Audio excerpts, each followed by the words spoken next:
ଆପଣଙ୍କର ସତରେ କାଜୁ କେଜିଟେ ଖାଆନ୍ତି?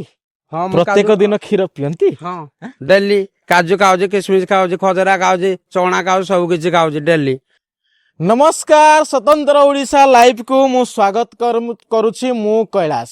ଆଜି ଆମ ପାଖରେ ଏମିତି ଜଣେ ଅତିଥି ଅଛନ୍ତି ଯାହାକି ଆମ ତାଳଚେର କିମ୍ବା ଅନୁଗୁଳ କୁହନ୍ତୁ କିମ୍ବା ସମଗ୍ର ଓଡ଼ିଶା କୁହନ୍ତୁ, ସେ ଚର୍ଚ୍ଚିତ ଏବଂ ଭାଇରାଲ, ଯାହାକି ସେ ନରେଶ ଭାଇ ନାମରେ ପରିଚିତ ଏବଂ ଜାଗୁଆର ନାମରେ ପରିଚିତ। 1,20,000 ଦରମା ପାଉଥିବା ସେହି ବ୍ୟକ୍ତି ସହିତ ଆଜି ଆମେ ଆଲୋଚନା କରିବା ଯେ ସେ କିପରି ଭାବେ ସଫଳତା ଶୀର୍ଷ ଏବଂ ଲୋକଙ୍କର ପରିଚୟ ସାଜିଛନ୍ତି।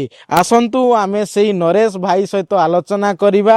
ଭାଇ, କିପରି ଭାବରେ ଆଜି ଆମେ ଓଡ଼ିଶାରେ ଆପଣଙ୍କୁ ଚିହ୍ନା ପରିଚୟ ଏବଂ ତାଳଚେର ଅନୁଗୁଳରେ ଲୋକମାନେ ଯେକୌଣସି ଲୋକକୁ ଆପଣ ପଚାରନ୍ତୁ, କେବଳ ଗୋଟିଏ ନା, ନରେଶ ଭାଇ ଜାଗୁଆର ପା।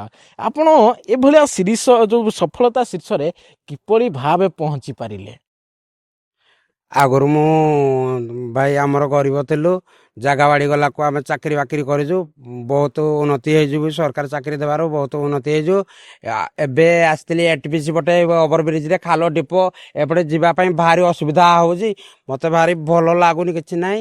ଆଉ ସବୁ ଲୋକ ଭାଇ ମାନେ ବି ଡରି ଯାଉଛନ୍ତି, ଏଇଠି ରାସ୍ତାଘାଟରେ ଗଲାବେଳକୁ ଡରି ଯାଉଛନ୍ତି। ଏ ପୁଲିଆଡ଼ା ମାନେ ମରାମତି କାମ ହେଉନି, କିଛି ହେଉନି, ଚାଲିଛି ଏଇଭଳିଆ ଚାଲିଛି। ଆଉ ମୁଁ ହେଉଛି ଭାଇ ନରେଶ ଭାଇ ଜାଗୁଆର ପାୱାର, ମାନେ ଯୋଉ ପିଙ୍କୁ ଦାସକୁ କହୁଥିଲେ, ପିଙ୍କୁ ଦାସ ସେ ଭାଇ ଭଲ, ମୁଇଁ ବି ଭାଇ ଭଲ। ସେ ମୋତେ ରୋଷ୍ଟ ମାରେ, ମୁଇଁ ତାକୁ ରୋଷ୍ଟ ମାରେ। ଭଲ ପାଇବାଟା ଅଛି ବୋଲି ଭିଡ଼ିଓ ଭାଇରାଲ କରୁଛୁ, ଖୁସିରେ କରୁଛୁ। ଆଉ ପଲେଟରେ କାଟୁଛି କି ନରେଶ ଭାଇ ଜାଗୁଆର ପାୱାର।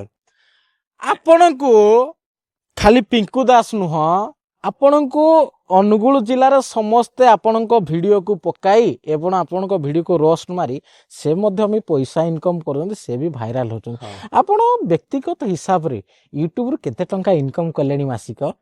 ମୁଁ ୟୁଟ୍ୟୁବରୁ ପଇସା ଆଣୁନି, ମନିଟାଇଜ କରିନି, ଆଉ ଇନଷ୍ଟାରୁ ବି ମନିଟାଇଜ କରିନି। ପଇସା ଆଣୁନି, ମୁଁ ତ ଦରମା ପାଉଛି ମାସକୁ ମାସ, ଆଉ କ'ଣ ଆଣିବି? ଗୋଟେ ବୋଲି ମୋତେ ଗୋଟେ ବ୍ଲେମ୍ ହେବି ବୋଲି ମୁଁ ଆଣିପାରୁନି ପଇସା। ଆଉ ପିଙ୍କୁ ଦାସ ନେଇକିରି ଆପଣଙ୍କୁ ନେଇ କାହିଁକି ରୋଷ୍ଟ ମାରନ୍ତି?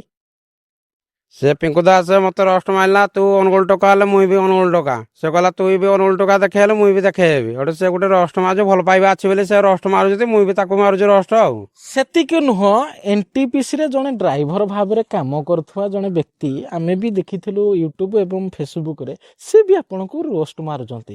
କିନ୍ତୁ ତାଙ୍କ ନାଁଟା ତ ଆଜିକାଲି ଆମର ମନେ ନାହିଁ, କିନ୍ତୁ ସେ ବି କାହିଁକି ଆପଣଙ୍କୁ ରୋଷ୍ଟ ମାରନ୍ତି ଆପଣ କେବେ ଦେଖିଛନ୍ତି? ମୁଁ ଦେଖି ନାହିଁ। ଆଉ କ'ଣ ହେଇଛି କି, ସେ ଯୋଉ ଡ୍ରାଇଭର ଭାଇ ମାନେ ଯୋଉମାନେ ରୋଷ୍ଟ ମାରୁଛନ୍ତି, ମାନେ ମୋ ଡାଇଲଗଟା ସଭିଏ ମାନେ ମୋତେ ରୋଷ୍ଟ ମାରୁଛନ୍ତି, ସବୁ କିଛି ମୋତେ ବହୁତ ଖୁସି ଲାଗୁଛି, ମୁଁ ବହୁତ ଉନ୍ନତି ହେଉଛି। ସେମାନେ ଯେତିକି ଭାଇ ମାନେ ମୋତେ ରୋଷ୍ଟ ମାରିବେ, ମୁଇଁ ଆଗକୁ ବଢ଼ିବି। ନରେଶ ଭାଇ, ଆପଣଙ୍କର ସତରେ କାଜୁ କେଜିଟେ ଖାଆନ୍ତି? ହଁ ମୁଁ ପ୍ରତ୍ୟେକ ଦିନ କ୍ଷୀର ପିଅନ୍ତି? ହଁ ଡେଲି କାଜୁ ଖାଉଛି, କିସମିସ ଖାଉଛି, ଖଜରା ଖାଉଛି, ଚଣା ଖାଉଛି, ସବୁ କିଛି ଖାଉଛି ଡେଲି।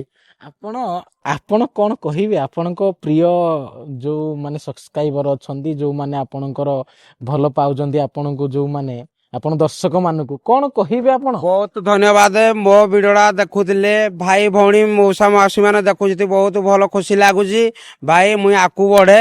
ଆଜିକାଲି ଲୋକ ତ କିଏ ଆଗକୁ ବଢ଼ିଲା ମାନେ ହିଂସାରେ ଜଳୁଛନ୍ତି ନା, ସେ ଛିଡ଼ି ଯାଉ ବୋଲି ଭାବୁଛନ୍ତି। ଭାଇ ଭଉଣୀ ମାନେ ତମକୁ ଅନୁରୋଧ କରିନା କହୁଛି, ଭାଇ ଭଉଣୀ ମାନେ ମୋ ଭିଡ଼ିଓ ଦେଖୁଛ, ବହୁତ ଖୁସି ଲାଗୁଛି। କମେଣ୍ଟ ବକ୍ସରେ ଲାଇକ୍ କମେଣ୍ଟ ସେୟାର କରିବ। ଦେଖିପାରୁଥିବେ ଯେ ଆମ ସହିତ ଜଣେ ୟୁଟ୍ୟୁବର କିମ୍ବା ଜଣେ ଇନଷ୍ଟାଗ୍ରାମରେ ଭାଇରାଲ ହଉଥିବା ଜଣେ ନରେଶ ଭାଇ, ତାଳଚେର ଜାଗୁଆର ପାୱାର, ସେ ଆମ ସହିତ ଥିଲେ। ଲଭ ଚଖାର ଭାଇ ଥିଲେ, ଯାହା ଆମକୁ ପ୍ରତିକ୍ରିୟା ଦଉଥିଲେ ଯେ ଯଦି ବି ସେ ସଫଳତା ଶୀର୍ଷ ଏବଂ ଓଡ଼ିଶାରେ ପୁରା 1 ନମ୍ବର ୟୁଟ୍ୟୁବର ଭାବେ ପରିଚିତ ହେବେ, ନିହାତି ଭାବେ ଆମ ତାଳଚେର ଅଞ୍ଚଳ ପାଇଁ ଏବଂ ଗରିବ ମା ମାଉସୀ ଏବଂ ଗରିବ ପରିବାରଙ୍କ ପାଇଁ ଉନ୍ନତି କରିବେ। ଏଭଳି ଆପଣ ସ୍ୱତନ୍ତ୍ର ଓଡ଼ିଶା ଲାଇଭକୁ ଦେଖୁଥାନ୍ତୁ ଏବଂ ଆମେ ଆପଣଙ୍କୁ ଏଭଳି ଭାବେ ୟୁଟ୍ୟୁବର ହୁଅନ୍ତୁ କିମ୍ବା ଆମର ନେତା ହୁଅନ୍ତୁ, ଆପଣଙ୍କୁ ଆମେ ସବୁବେଳେ ଦେଖାଉଥିବୁ। ମଣିହାରୁ କୈଳାସ ଚନ୍ଦ୍ର ନାୟକ ରିପୋର୍ଟ, ସ୍ୱତନ୍ତ୍ର ଓଡ଼ିଶା ଲାଇଭ। ଜୟ ଜଗନ୍ନାଥ।